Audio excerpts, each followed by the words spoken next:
Now we know this story. This is the great story where Paul and Silas have been beaten with rods by the authorities. And they're thrown into the deepest prison, and they're sitting there with their feet in stocks, possibly their hands, their back is probably laid open. And it says at midnight, and we follow in this next verse or two, at midnight they began to pray and sing songs. What's up with these guys? What's up with these guys? They begin to worship. They begin to give thanks. Well, this is a place they should be complaining. They should be saying, you can just see Paul, Silas saying, why did I ever think to come with you? I should have stayed with Barnabas. Paul says, you were never fit for this thing. I don't know why I allowed you to come. You can just see them bickering with one another. They have every reason. Both of them are hurting. Both of them have been suffering. Both of them are in a pretty nasty place. You figure the innermost dungeon does not have the most comforts. It's a nasty thing. Well, what's going on? What's going on is this, is that they've got a set of heart that even when circumstances appear to be turned against them, they're able to see that God is bigger than circumstance, and they're able to worship. And they give thanks, and they choose, and they worship. And it says, as they worship, there was an earthquake. The jailer comes in thinking everybody's run, which means it's his life, because he was given a charge to take care of these people. So he comes in, and Paul cries out, hey, don't worry, we're still here.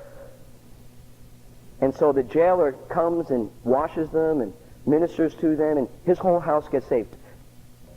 In verse 35 of chapter 16, it says, when it was day, the magistrates sent the officers, saying, let these men go.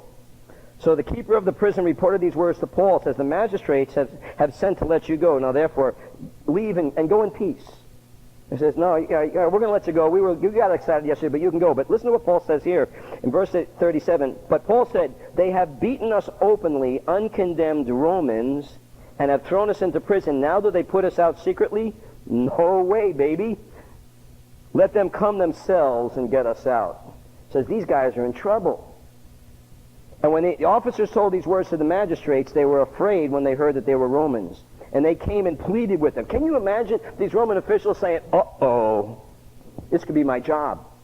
Can you imagine the picture here in the Philippi jail where these magistrates are kind of coming, I'm so sorry. Oh, please, don't tell anybody. Oh, we got carried away. I'm so sorry. Take a little money. This guy, please forgive us. Oh, the mob just got carried away. We're so sorry. Please, we'll give you a ride. We'll drop you off. I'll call a cab. Anything we do to get you out of town. But please don't tell anybody. Now, this had happened to Paul on the second missionary journey. All right? Now, Paul's been through a lot of abuse. But you can see this situation staying with Paul. Fast forward, we're in Jerusalem now.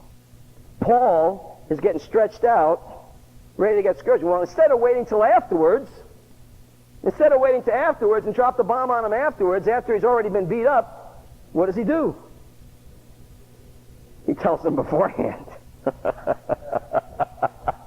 I like this. Paul is learning a lesson. He says, don't take the beating unnecessarily. Tell him ahead of time. He's learning some lessons. He's learning some lessons. Sometimes we have to get a whooping on something before we learn to avoid it the next time. Come on. The first time, something happens, shame on you. The second time it happens, shame on me. We need to learn our lessons. The Lord doesn't want to needlessly watch us run into the same wall or step on the same rake to whack us up there. Let's learn our lesson. And you got Paul, he's learning his lesson. He says, hey, wait a second. You can't do this. So now watch what happens. When the centurion, it said, verse 25, and when they bound him with thongs, Paul said to the centurion who stood by, is it lawful for you to scourge a man who is a Roman and uncondemned? Now, Philippi is over the northern part, up Macedonia, northern Greece. This is the capital of a very difficult territory for the Romans. It was traditionally as one of the most difficult postings. Pilate was not the head in Jerusalem because he was being favored. Jerusalem was where you ended up if people didn't like you. It was a tough place because they were fanatical about their religion, and it was a situation where the slightest thing can set them off. And they had to really be on their guard. So the centurion hears him, and he goes, in verse 26, when the centurion heard that, and the centurion is a guy who's over 100 people, he went and told the commander, saying, take care what you do, for this man is a Roman. And so you can just get this picture again. The chief captain looks at the centurion, he says, this guy's a Roman? He says he's a Roman. You got to be kidding me. He's causing this sort of ruckus, he's a Jew, and he's got this, and he's a Roman? So he goes in. Chief captain goes into him. So then the chief captain comes to him and said to him, tell me, are you a Roman? And he answers, yes. Now, this is a capital crime to claim to be a citizen when you're not. And we get a little insight here. The commander said, with a large sum, I obtained this citizenship. I bought my being a Roman citizen with a lot of money. And he looks at him and he says, what's your story? How did you get to be a Roman citizen?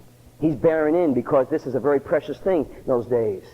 And Paul looks him right back in the eye and he says, I was born a citizen. I was born free. I was freeborn. He said, and you got Paul, and what Paul didn't say what's in there, he says, I didn't have to pay any money. I was born into it.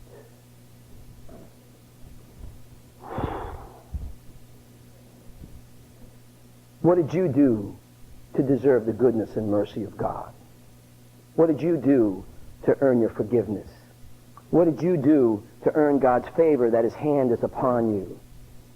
Other people say, well, I've worked very hard to get to this place in life. I've sacrificed. I've done this. I've done that. I've done this. I've done that. Why is it there's a blessing going on? What have you sacrificed? What have you done to obtain this favor that is, so precious to me that you're being blessed in this world? What did you have to pay? It says nothing. I was purchased. I was born into this kingdom. I was born free. Beloved, each person in this room that has faith in Jesus Christ can make that statement.